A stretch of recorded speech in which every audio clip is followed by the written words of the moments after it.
15 years, as I started telling you before about these communities that I've been living in. So I came to these places with the intention to build community, to apply, my best abilities to create a human society that works well. And 2 years ago, I started actively creating the next phase of this journey for myself. I realized that where I am now is not going to evolve in the way that would allow me to express my wishes and my gifts. And I started looking for the place and the way to create a new one. And Portugal came up quite early as the best candidate to make this happen. So most of the energy has been there. Yeah.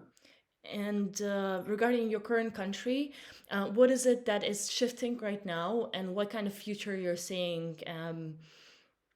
being developed there? It's quite a curious country. People bought Well, the country. People bought the land. people what? They bought the land. Well, some of it they bought, some of it was gained in war, right? I see. I see. Okay. I see. Yeah, this is an important distinction.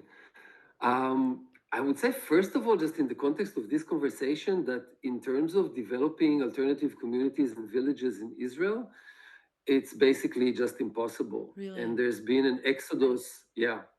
Well, Israel is very special in the sense that 93% of the land belongs to the government. It's the opposite of Europe. In Europe, it's 93% of the land is private, and the government owns maybe 5%, 7%. So in Israel, most of the land is government land, and that's also a lot because of the history, right, of buying land through government agencies, and then gaining land, which becomes government land, right? And yeah, and the land is just small, expensive, drenched in blood, and things are very tense around land in this part of the world.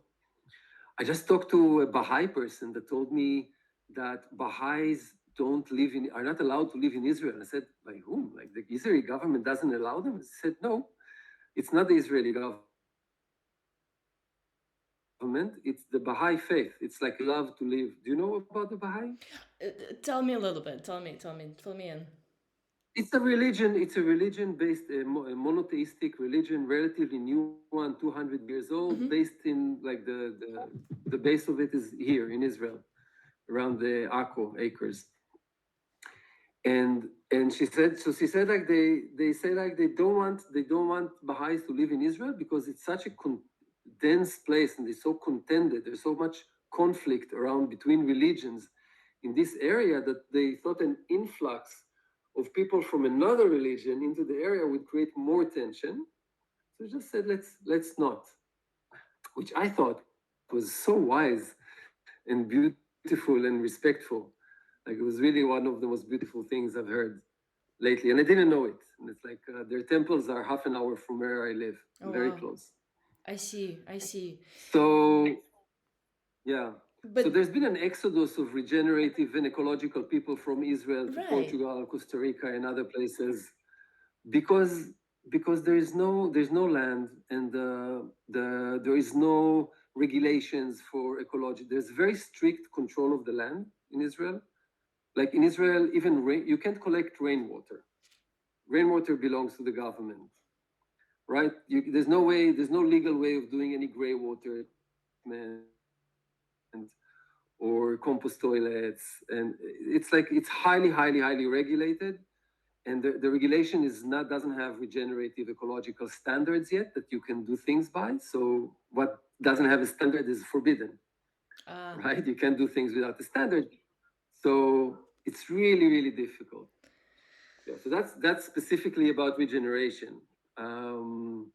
And then more generally for the country, wow, this is such a huge question because we're both we're both in a time of of big changes and big transitions, like the political discourse has really changed and really shifted. Has been shifting hard to the right in the last 10, 20 years, and has shifted again very hard to the right on October 7th. Mm-hmm. So the political discourse is becoming more fanatical, more religious, more hardcore. Um, and and we're in a time of war also. So we have, you know what is mass formation? Yes, but tell me. So mass formation is like a dynamic that governments know how to activate to get people to rally against a common enemy or a common threat, right? We've seen it in COVID. We see it in every war. Like it's almost automatically activated in times of war. Everybody is like afraid and tense, you know, and ready to defend and to be part of the collective effort to save ourselves. Yeah. So this is also happening now, and it's strong to be in it. Um, I think we're really praying hard for an end for this round of hostility, for this time of war. It's terrible, and for me personally, it's really hard to be in a society that has switched off the empathy for definitely for the enemy, right? So like in Israeli society now, it's very illegitimate to have empathy for Palestinians, for people in Gaza. And as someone who doesn't have that option or the ethical choice to flip that switch, you know, like I feel it, I feel the pain, I feel the destruction, I feel the horrible, horrible suffering that's so close physically, and also like I'm part of it, you know. Um, and it feels very lonely to be in a society where you cannot express those feelings openly because the reactions are strong and violent if you start. Even by your peers, even by your family members, or there are different family members with very different opinions, but they're just not publicly discussed. Well, you know, the reactions, the harshness of the reactions, the loyalty to the mass formation is a spectrum, Right. right? Mm-hmm. And in my family, people are, first of all, they know me, and they're also like they're good people, you know. So I think they in my if I bring that aspect, I will get the reactions of arguing with why everything that Israel does is legitimate and there's no other choice, and in war you have to do what you need to do, and it's actually not the way it's portrayed in the world. You know, you'll get all that conversation. Um, I think they will have like they would see kindly the fact that they have empathy for those people, but they will keep their switch closed. They will not experience that empathy. I see. Interesting. Interesting. Well, look, the people from Israel I meet all over the world, including while I lived in New York, are impressive. They have clarity of mind. They have humbleness, but also they have this strong will and strong desire for quiet truth, keeping, almost nourishing that truth. And they are very still positive, like very positive people. What keeps Mm. you hopeful for the future, not only of your country but the world, and what you personally are doing to make these shifts happen, whether it's changing the current systems or creating new systems? What's your approach?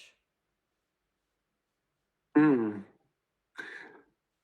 So, well, again, it's like a bunch of questions, but yeah, I think they make one story. I would start with my roots, like for optimism, like where I draw my energy is that I see most of the difficulty in the problem I see is in people's minds. And people's minds, in the end, and especially if you look in take a long-term perspective, are very flexible. They are very malleable. It's a very malleable material. right? The stories we tell ourselves, what we believe. So, I think on individual level, people change and evolve. You can see it all the time. So we do have that potential. We evolve, we change. So